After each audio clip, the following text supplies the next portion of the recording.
Hello and welcome to Delta Sparks Pod. I am Evan. I am Andy. Pop, pop, pop, pop, pop, pop, pop. Pop, pop, pop. Andy, we have a really awesome guest on today.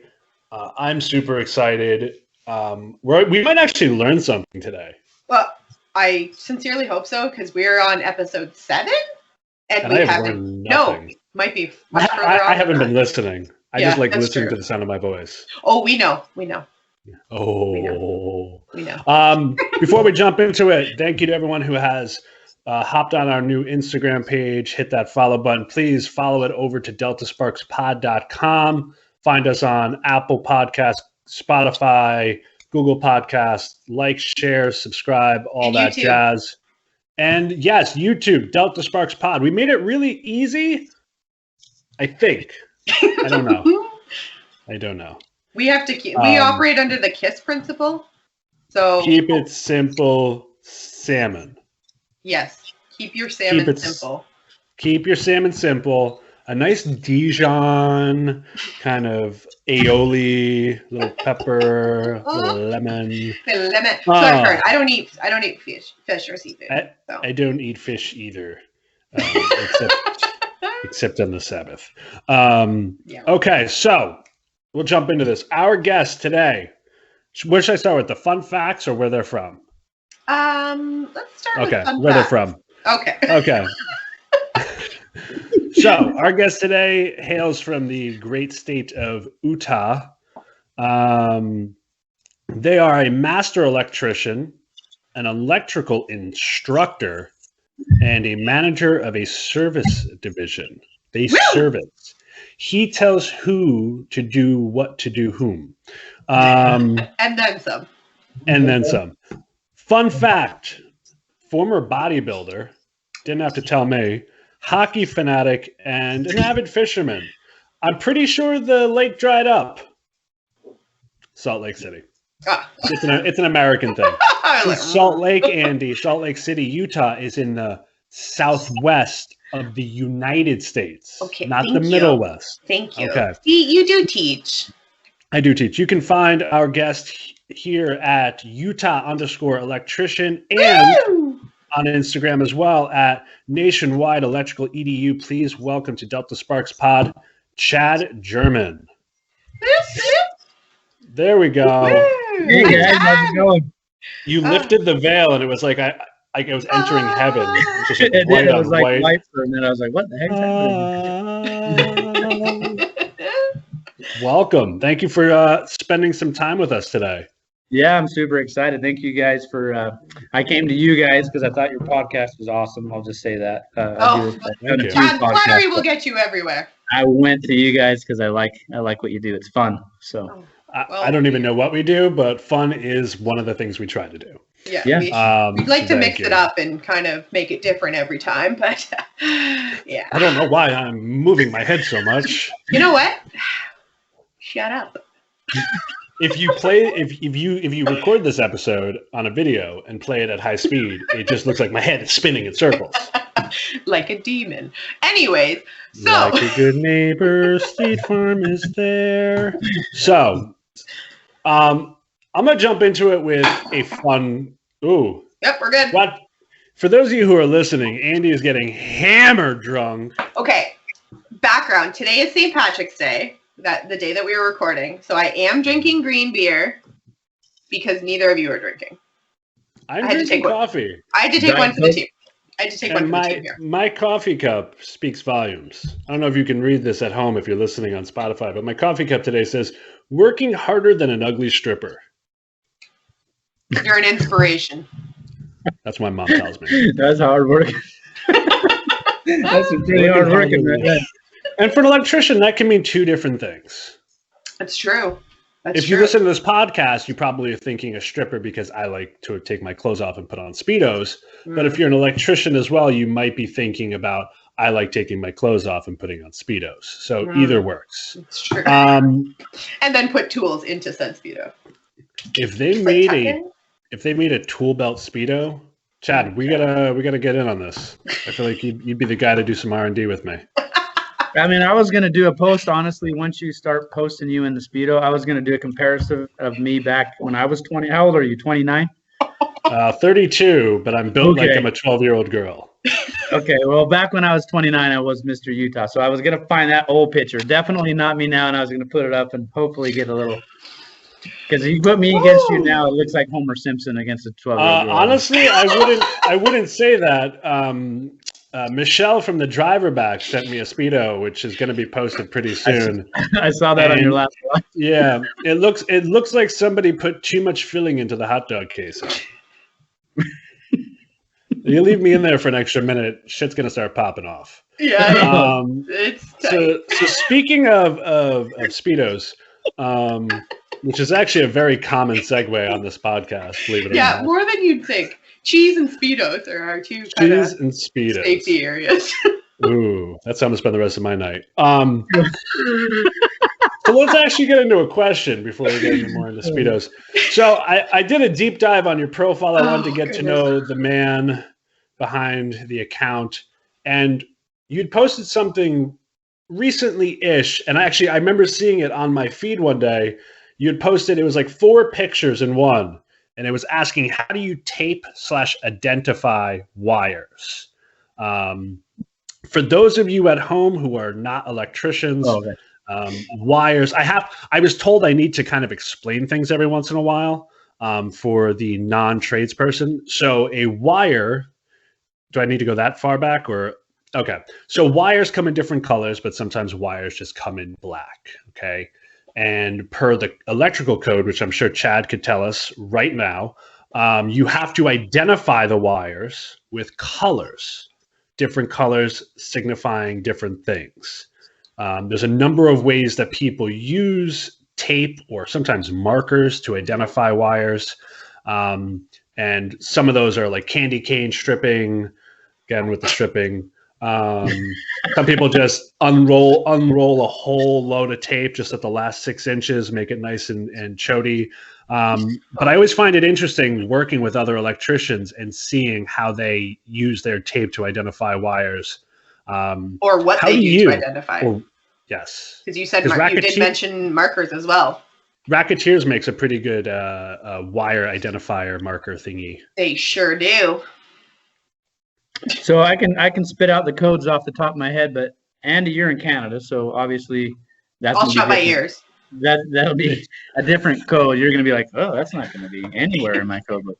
But yeah. I was Trust me, I'm not going to tell you that, Chad. I'm not going to have any idea where that'll be in my code book. I actually was taught to do like just 3 stripes, like an inch away from the termination. So 1 stripe, another, and my foremen were so meticulous at those 3 stripes, and they have to look perfect. And then I go to other people's jobs and moved on from that company, and I'm like, these guys don't care. It's all about phasing the wire, which the code doesn't say how it has to look. It just says you have to identify the wires, so. Brandon Gardner. So yeah, that's how that works. Now, when you say 3 stripes, is it 3 separate stripes with some of the black showing in between, or just 3 wraps of the? Yeah, they literally wanted to do the width of the tape. I'm dead serious. This is how I was trained. The width of the tape of black, and then the tape, and then the width of the tape of black, then the tape, then the width of the tape. And if you could see where it overlaps, you'd have to rip it off and do it again. I'm like, that was obviously time and material jobs. Yeah. Nowadays, I love those. Now we're like, you got to get it done. Who cares? Phase it. So, yeah. Just make it obvious and make it so it's not going to fall off. How do you identify the wires, Andy?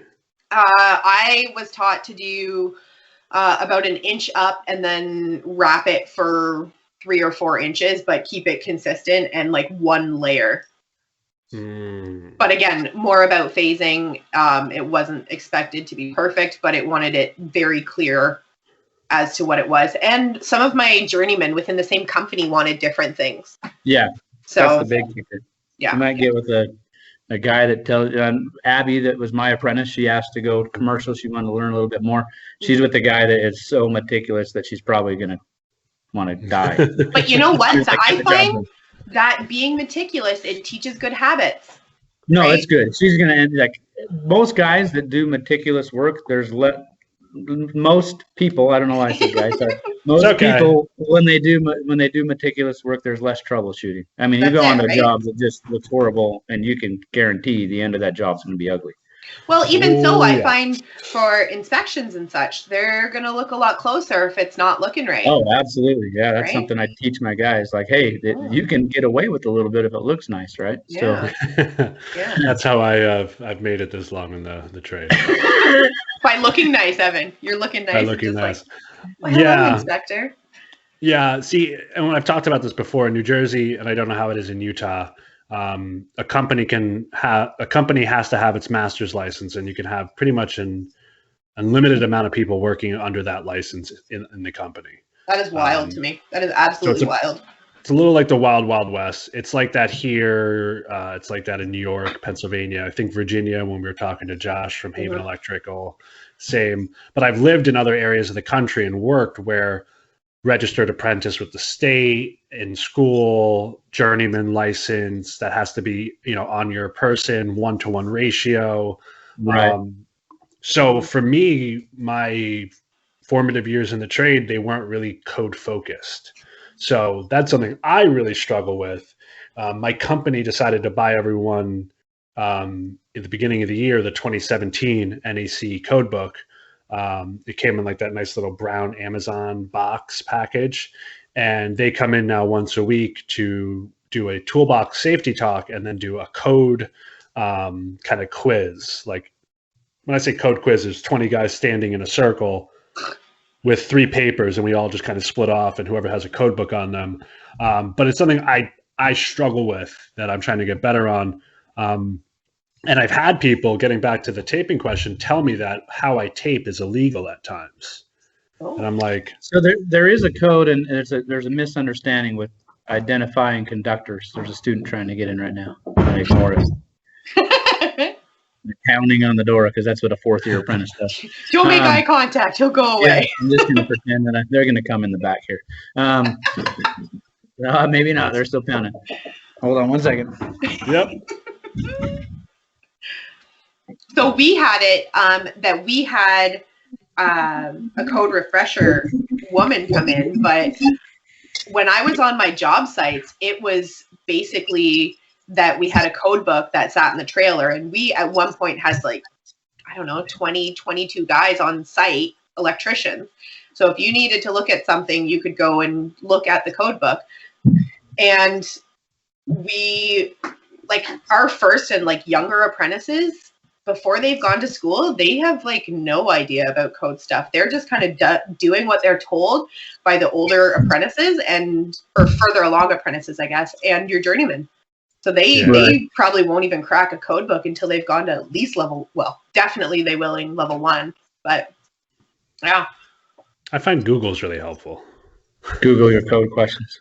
Yeah. Another code book can be tricky, but us electricians were creatures of habit, so we've learned a lot of things from the guys that learn from their guy that learn. And then it's like the code book continually changes, but we don't change our practices. And unless we have an inspector that gives a crap and goes and reads the code book, we can get away with it for 20 years. Right. So, but I'm actually going to do a thing with Racketeer Tools. I know Andy's. I'm going to do a thing with Racketeer Tools every week, or I don't know if it's every week. In their newsletter, I'm going to do like a Chad's Corner code thing. And then I'm going to do a class with them that's an online Zoom class on codes that you can use to make money. Like a lot of guys they don't know the shortcuts of sizing conductors or wires properly. You know what I mean? So I'm going to do a class with those guys and hopefully help get guys at least looking in the codes so that they can make some money. That's a great idea. Always been told to do. That's awesome. I love that. Yeah, that is really interesting. Now, Chad, it would be helpful. The code stuff that you work with, what kind of got you into your drive for learning and being part of the education system when it comes to electrical? Well, I was raised in a place called Rose Park, which is the ghetto, and we don't read well in Rose Park, right? So a lot of learning disabilities and stupid people coming out. Now, if you're from Rose Park, I'm sorry, but it's true. So no, it takes a lot for me to learn a simple concept. Sometimes I'm a little more mechanically inclined than I am book smart. But a lot like Evan was saying, own your own business and to do really anything in the state of Utah, you have to have a master's license.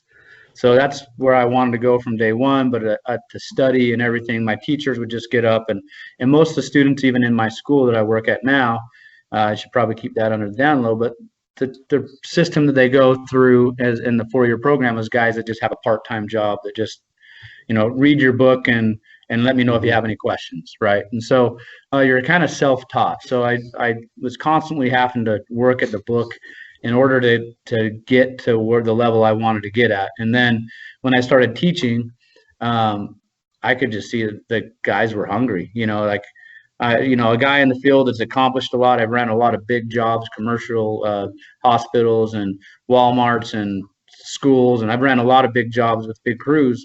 And these guys look up to that, as well as let's talk about the code book. And so when I started teaching, I could tell I made a big difference with these guys just by caring, let alone by my knowledge.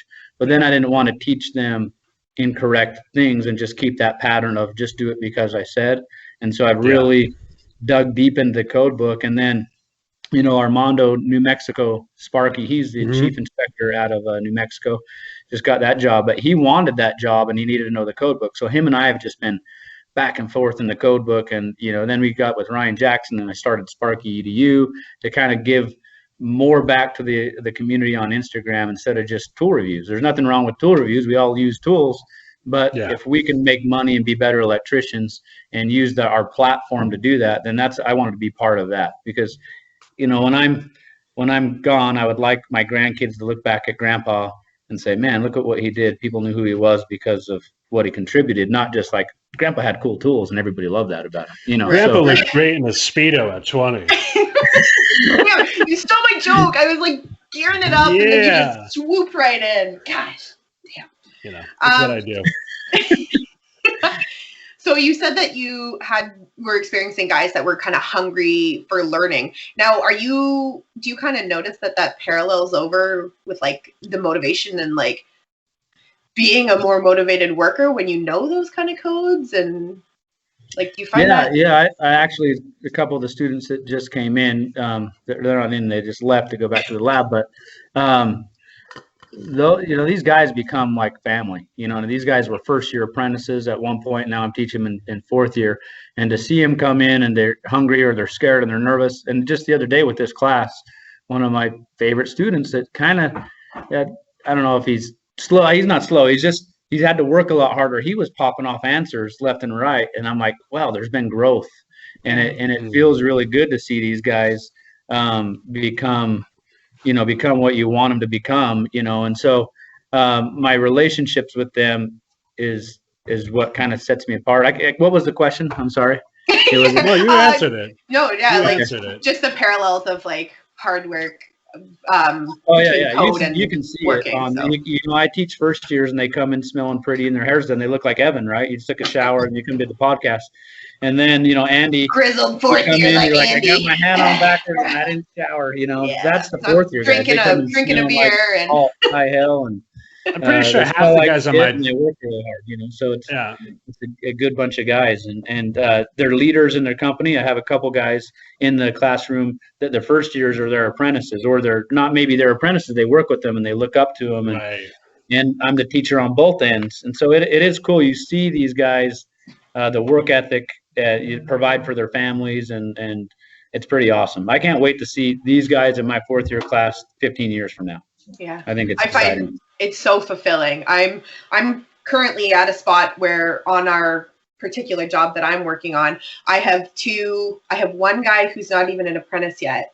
He's an electrical helper who's starting to learn how to do things, and he'll come over and ask me questions, and I'm like, okay, well, let's go look at the prints. Why don't you tell me, and then we'll take it from there. So it's not exactly code, but when he's actually knowing what's going on, I'm like, it's self-high five. Like, so yeah. Well, nobody else is going to high five me at my work. So no, I think those are both really interesting points, because like I look back to how I started out. So I started out residential, right? Me personally, whenever someone asks me out in like the world and I'm not on a job site typically, hey, I'm thinking of getting into doing electrical work as a career.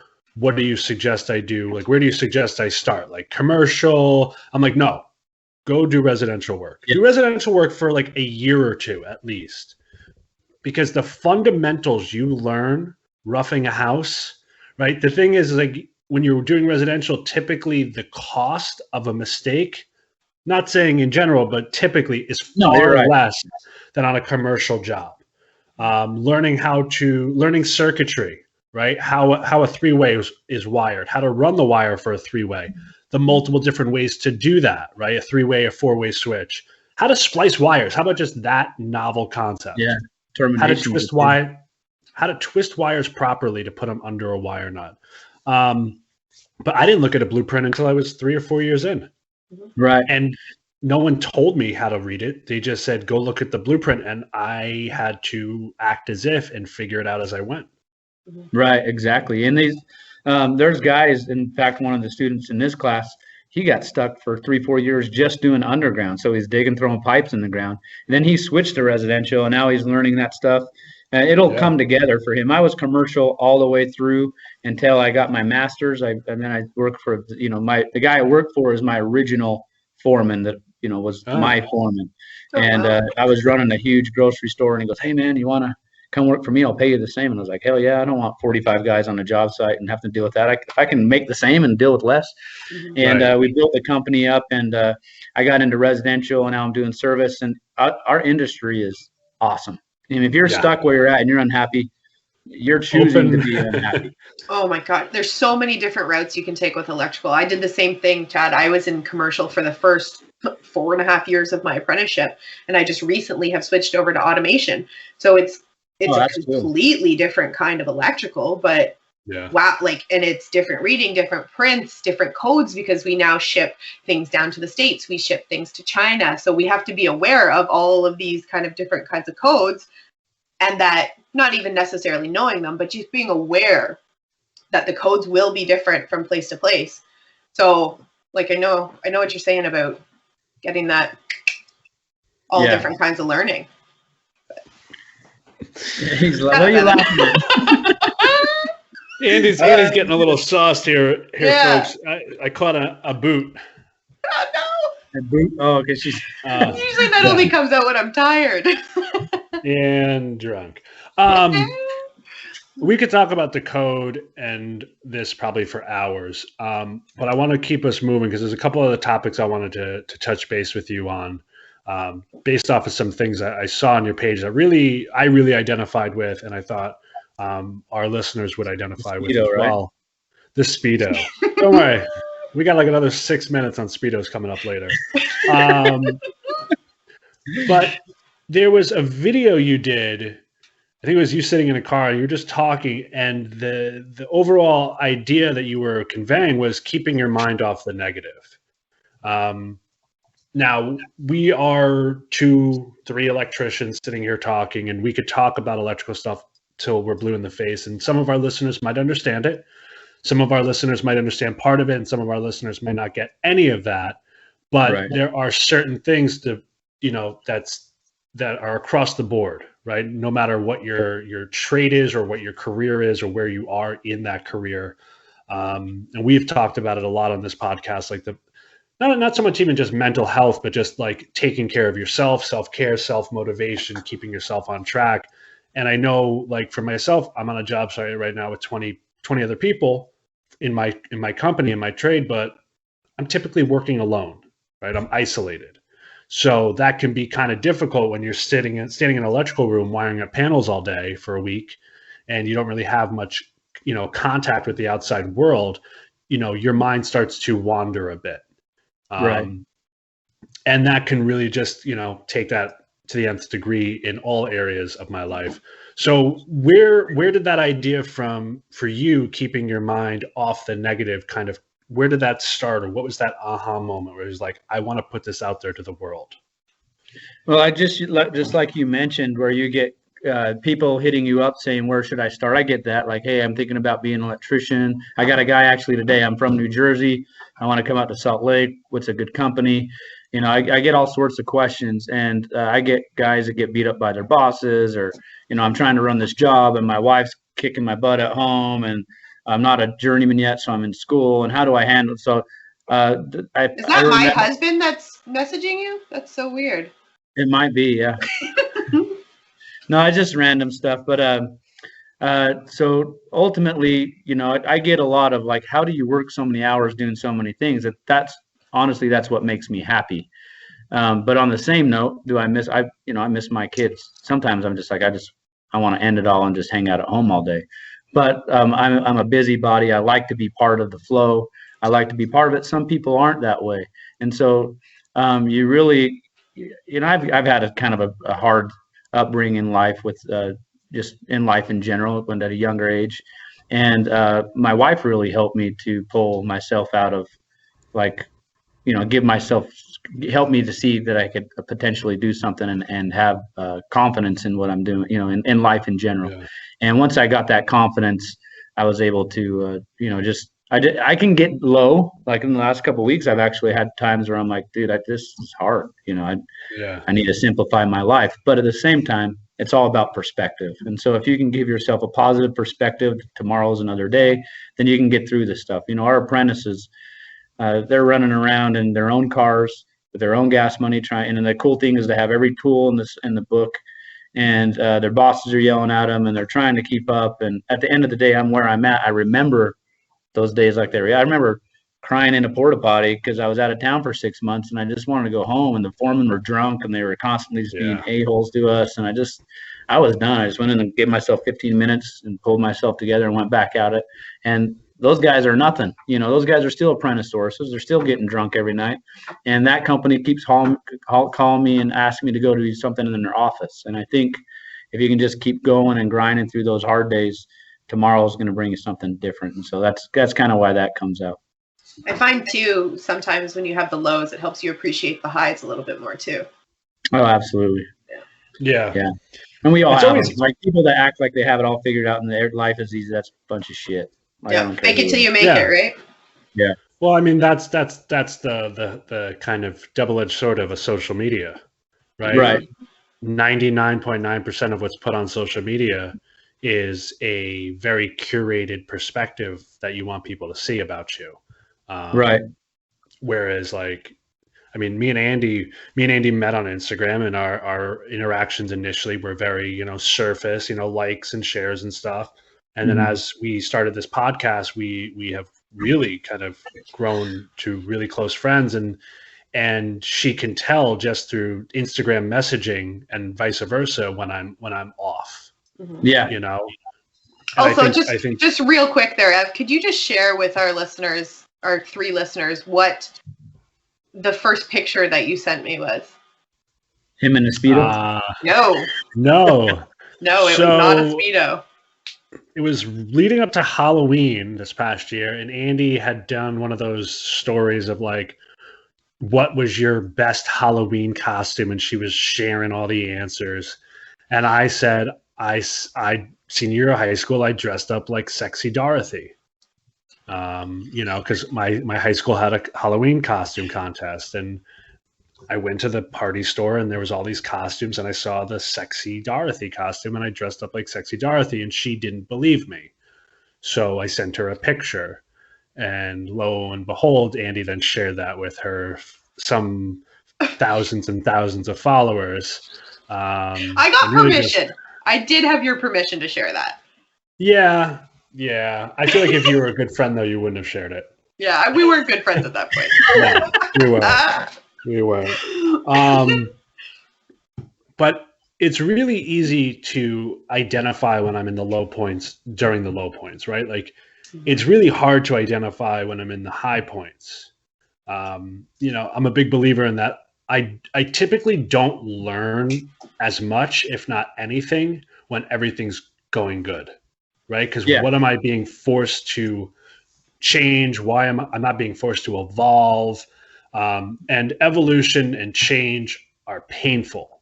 I'm in recovery, and there's an old recovery saying, the great spiritual growth, pain is the great touchstone for spiritual growth, right? So pain is the touchstone for me moving to the next version of myself. And perspective has everything to do with that for me.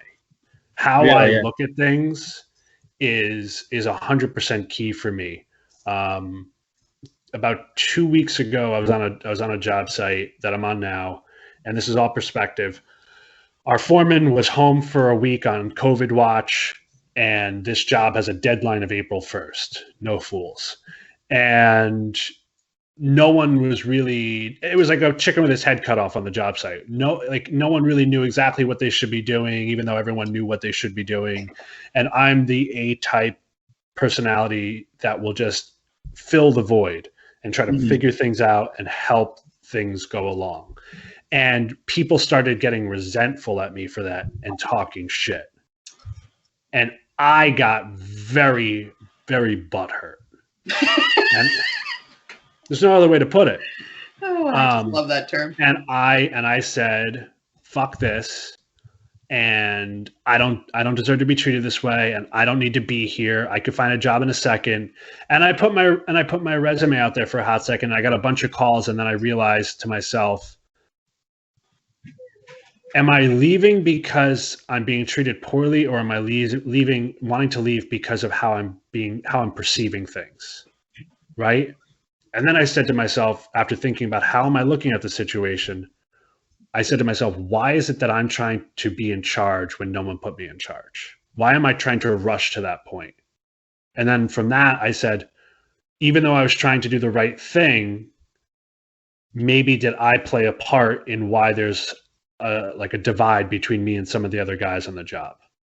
And so I just said to myself after about 3 or 4 days of going to work and just feeling like miserable, I said, why don't tomorrow I come in and just try to be one of and be a part of instead of just trying to run the show?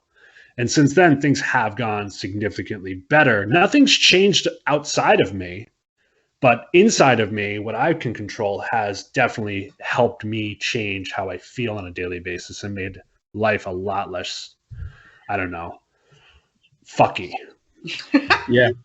Well, I think that story actually is awesome, because I made a comment the other day. I don't know if it was in this class or another class. I said, if you would have got 20-year-old Chad or 29-year-old Chad and 43-year-old Chad and put them together, I would just be the baddest man on the planet. And I'm joking around, but in reality, I wouldn't want to go back to that day right now if you paid me, because what's in my mind, what I've accomplished, who I've become, the situation that you're in. I had to go through that stuff at 32 years old. Like, okay, I want to be in charge. And you talk to yourself like, this is my perspective. That's maturity, right? So when you're leaving the situation, you're like, is this my feelings? We all have feelings of jealousy, and we have two wolves in us. One's a bad, one's a good. Mm-hmm. And you get these 19 and 20-year-old guys that they're just feeding their ego. But as they get older, they start to understand they got to talk to themselves and be like, hey, is this me? And then when you get even older, you're like, I remember all those times I made that bad choice. I'm not even thinking that way anymore. I don't care about being in charge. And so I think that's just progression in life. I hear all this stuff about like generations, like millennials, and against these guys. And back damn millennials. 19, I was doing worse than my 19-year-old. Like, I was doing some stupid shit. Oh yeah. And I'm doing shit and I don't even know about it. But like, I'm in a class right now with fourth years, and the fourth years that are in this class would beat the living hell out of the fourth years in my class, physically, mentally, emotionally, and with their stank they bring to class. We showered before we went. But, yeah, Andy, we showered before we went to class. Yeah, don't tell me how to live my life, okay? No, but on the other end, I think it's just part of a natural progression. And sometimes with mental health and different things, and that's why I'm really big on don't beat up your apprentice too bad, because we were all there. And you're older, and your boss has been yelling at you. You got to get a project done, and they're making stupid, boneheaded decisions. But they also are worried about the girl, or where they're going to find weed, or whatever the hell they're thinking of. No, that's the only two things they're worried about on my job. Yeah. So I mean, ultimately, you get to a point like, obviously, you needed to go through that. You remember it. You'll never forget it, right? And so you'll have situations like that up until you die, where it's like, okay, did I act like? I remember my son calling me a bitch one time, just randomly, like as an argument with my wife, and he goes, "You're just being a bitch," and I snapped. I grabbed him, threw him on the bed. My forearm was up in his throat, and I looked in his eyes, and he about pissed his pants. And I don't think he realized how strong. He's taller than me, so he's probably thinking, I could whip my dad. And my son learned something, but I learned how quick I could go to that point with somebody that I love more than I love myself. And so my son doesn't get lippy, and I learned, like, give him some allowance for having a bad day. And do I call people a bitch? Yeah, if I get pissed, and you know, and so if it gets to the point where I'm probably feeling like my son does, and I've almost gotten now at the beginning of this last semester as a teacher and pissing me off. I told him to get the hell out of my classroom, and these guys are watching it. So it's not a bad behavior. It's just that's where we are in life, right? So I like that story that you told. I think it just shows how mature you are as a person. I don't know about that, but definitely a work in progress. The only can go up, eh? Oh, That's man, that was very Canadian. The only can, it only can go up from here, eh? Don't you know? Don't you know? Great Canadian proverb. You can't make the maple syrup flow back into the tree. Well, you're not wrong. So with that, I want to jump into, I think, our favorite segment, Andy. Chad, do you want to introduce the next segment? What's the next? Oh, just the tip. Just the tip. I feel like we need like a song that plays like do do do do do just the tip do do do do do do just the tip. So for our new listeners, just the tip is a tip from our guest. It can be about life, work, tools, bodybuilding, speedo enhancements, whatever they want it to be. Something to enhance and enrich your lives with words that come out of their mouth holes. Okay, so that was a good segue into it. So I just got to give a tip? Yep. Give us your tip, Chad. But all just right, the tip. So my just the tip is going to be, don't get mad if people aren't buying into you if you don't buy into them, because that's how people buy into each other. As a foreman, as a leader, as a spouse, as whoever you are, a teacher. In order to get people to buy into you, you have to buy into them. So if you're being an asshole to your apprentice and you're wondering why it doesn't work, it's probably because you're an asshole.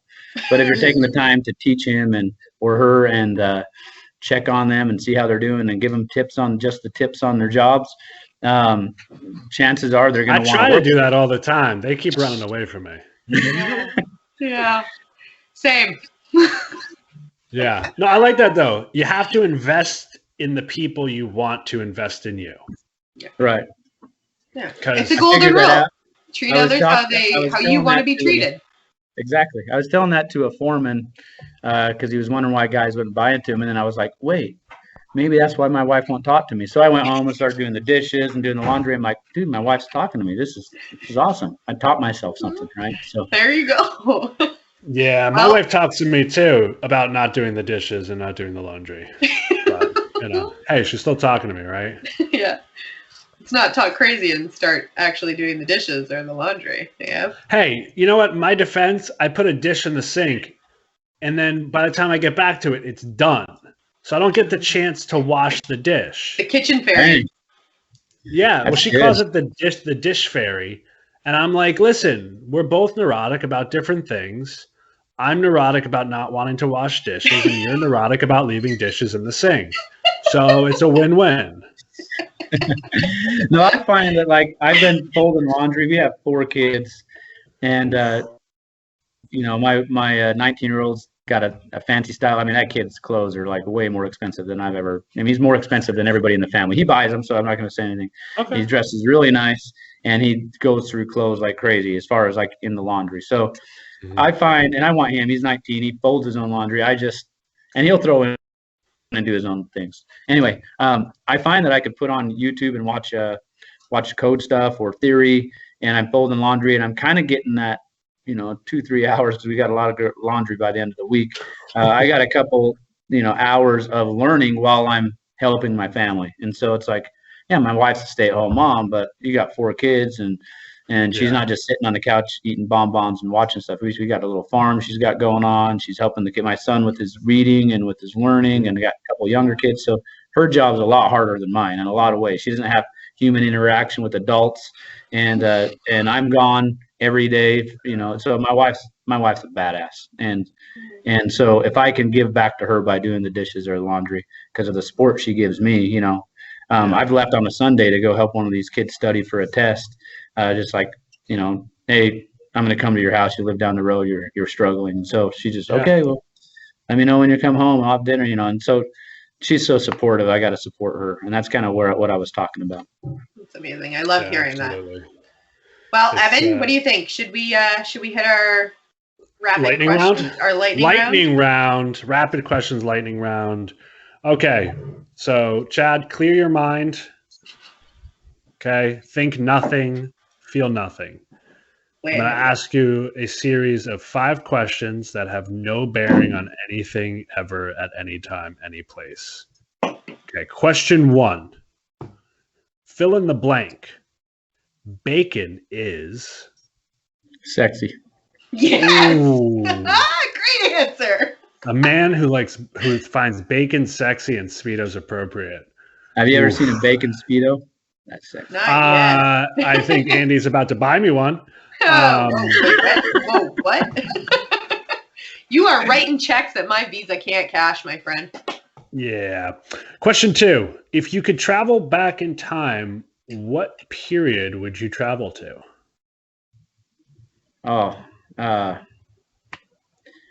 I'd go back to when my dad was still alive and just hang out with him a little bit. So not too far back. It's about 5-6 years. That's sweet. I said I would go back to the 60s so I could try all the drugs, but Andy didn't think I should say that on the podcast. I said I would go back to the dinosaurs. So she could wrestle a triceratops. I am planning a triceratops tattoo, thank you.